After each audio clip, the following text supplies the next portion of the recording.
வேலூரில் விஜய் பேச்சு, இந்த தேர்தல் விஜய் வெர்சஸ் திமுக என்ற நரேட்டிவ்.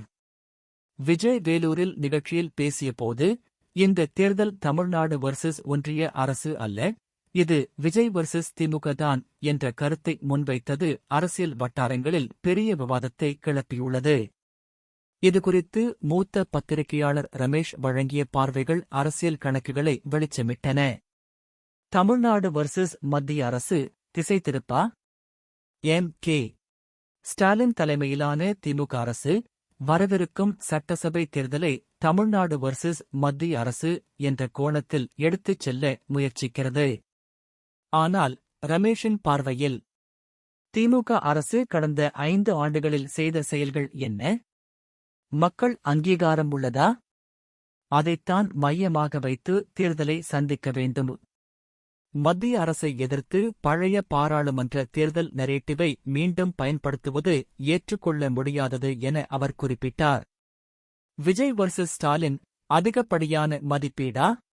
விஜய் தனது உரையில் நேரடியாக திமுகவையும் குறிப்பாக முதலமைச்சரையும் சவால் செய்தார்.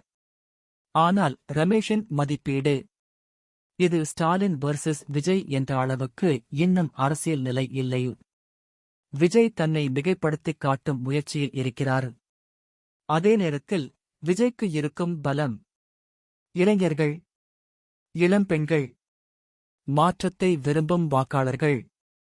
இது மறுக்க முடியாத உண்மை எனவும் அவர் கூறினார். கூட்டணி அரசியல் காங்கிரஸ் வருமா? அரசியல் சமன்பாட்டில் முக்கிய கேள்வி, காங்கிரஸ் யாருடன்?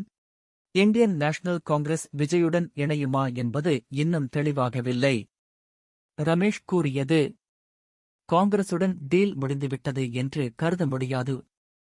காங்கிரஸ் விஜய் பக்கம் சென்றால் அவர் பலம் பெருகும்.